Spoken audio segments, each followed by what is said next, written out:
Hello, MavMind Collective, and welcome to another episode of the Hypnosales Show. Today we're going to learn how to interview a sales rep, part 3.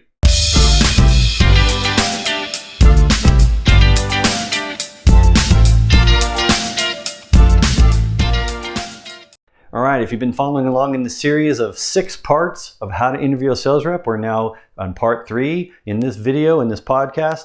And there's 2 different questions I use during this part that we're going to dissect and deep dive into. Again, to get into the hypnosales MavMind method of how to figure out the preferences, figure out how your candidates think, how they're going to be in the role so you know how to motivate them, keep them, retain them, make sure they're successful and productive and effective in the role.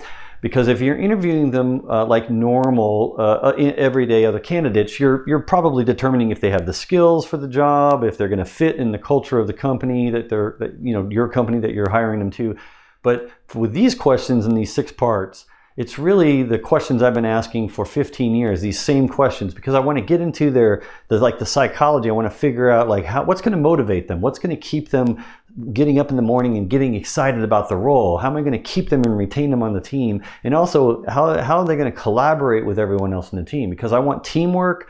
I want to be able to leverage them for their skills and how they think things through and how they, what their preferences are. I want to keep those in mind so I can tailor my messaging and tailor my guidance and my management of this new rep that I'm hiring. I want to manage to their preferences so they're happy and they enjoy working with me, and hopefully they'll consider me the best boss they've ever had, and this is the best job they've ever had, and this is the best team they've ever worked for. That's what I want, because that's how you attract and retain the best talent in the world. So that's why I have these different parts. So this is part 3, and there's 2 different questions. The first question is, tell me why you bought your last car. Think about the last car you bought. Tell me why you bought it. So the emphasis on why, I have it underlined, why?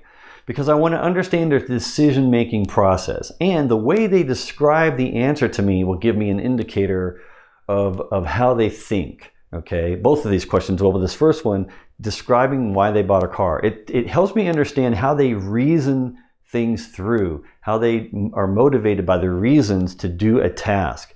And buying a car is not a simple task. Buying a car is a pretty significant purchase for most families and for most people. So I like to always ask about their car because I want them to think about that important decision that they had to make. And I want to understand why they made those decisions, because that will indicate how they're going to make decisions when they're working with prospects and working with opportunities. How are they going to make the decisions on which ones to work now versus which ones they may work later, like to prioritize, right? And what I'm listening for when they describe it is 2 different types of ways you can answer this question. The first way is they'll give me bullet points. They'll just give me criteria, bullet point criteria. They'll say, well, I was looking for a car that was economical, had fuel economy, could fit my whole family. I could have a dog in the back. My son's a hockey player, so I needed a place to put the hockey equipment, all his shoulder pads and all the pads and things he has to wear. So it's got to have enough room for that. And I want something with a 5-year warranty. In other words, they give me a bunch of bullet points based on criteria. Okay.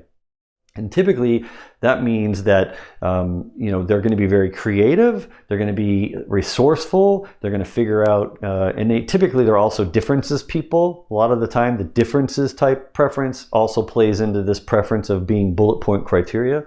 That's what it'll be indicating, how their subconscious is working, right? How they're thinking things through. The other type of answer, type of way of answering this that you'll get is they'll tell you a story. They'll start telling you the story from beginning, middle, and end on how they finally got to the making the decision. So they'll say, well, I started researching it on the internet, and I went to Google and I started typing this in, and I looked up these different models, and I wanted different models, but I wasn't sure. So I started looking at these prices, and then I contacted the dealership. And when I talked to the guy, he said, and they'll start just telling you this story. It might go on for 5 or 10 minutes of how they went through their whole process. So basically, they're describing their process of making the decision and how they came about coming up with the criteria and how they came about, thinking about this thing that the salesperson said, and then what this other thing that the dealership literature warranty said, and then, or whatever. They're describing all these things that they had to think about and then finally made the decision. And then at the end, they'll say, and then that's why I made the decision ultimately because of the story I just told you. Okay. So That's usually indicates someone that is very decisive, to the point, and usually cuts to the chase, gets to the meat of the thing. They put a lot of research in, obviously, to figure things out. But they're usually following the process. And usually they're relating to the preferences of being a sameness person. I just want to use the same process over and over again. And that's why they're describing to you this process they went through, okay? So that's usually what it indicates. Now, I could be totally not 100% on all these things because every situation is different, every candidate is different. But what I found from asking this question specifically to hundreds and hundreds of candidates I've interviewed in the last 15 years, this exact question, I can tell you from the answers I've received, that's pretty close to what it means and what the type of person, how they're going to be in the role, okay? And how they're going to be with customers too, right? When the customer asks them for a reason, they're going to tell them a story, versus the first type of answer, if a customer asked, give me the reasons why I should go with your product, they're going to give you, that first person's going to give bulleted items, criteria, to make it framed that way for the customer versus a story. So at least now you know from that answer the type of approach that either of those sales rep candidates are going to take with prospects. Now the second question I have here is gives me another indication about how they're going to fit within the company, and it's basically goes like this: tell me about your favorite restaurant. Tell me about your favorite restaurant, and that's it. That's all I say, and I pause and I wait for them to answer. And I listen for how they describe their favorite restaurant. So assuming they have a favorite restaurant, there's been a few occasions where they're like, I don't have a favorite restaurant. I'll say, well, just pick the one that you went to last that you really liked and tell me about it. Tell me about that favorite restaurant. That's all I say. I just leave it at that. And I listen for, do they describe the ambience of the restaurant? Do they describe the food and drinks at the restaurant? Or do they describe the people that wait on them and manage the restaurant? Okay, again, listen for, do they describe the ambience of the restaurant? What does it feel like to be in the restaurant? The view, it's dimly lit, but they have a window over the mountains, or, it feels like an old rustic medieval place, steak place. I like it because it's all, they're describing the ambience. Or do they describe the food? Oh man, my favorite restaurant has this great burrito they make with this cheese sauce, and it's beautiful, and it's like something, Chef Gordon Ramsay would create, or whatever. Like, they describe how beautiful and elegant the food is, and they're very articulate about how it tastes and how it looks when you get it, and they love it, and it's their favorite thing. So it's not about the restaurant, it's about the food, okay? And then the third one is, I love this place because I know the owners, and the owners are real nice. They always come by and they say hi, and then the wait staff is always right there. They're always ready to get me refill my drink, and if I have something wrong, they take it back. They don't even charge me. They bring, so they're talking about the wonderful service that they get at this favorite restaurant.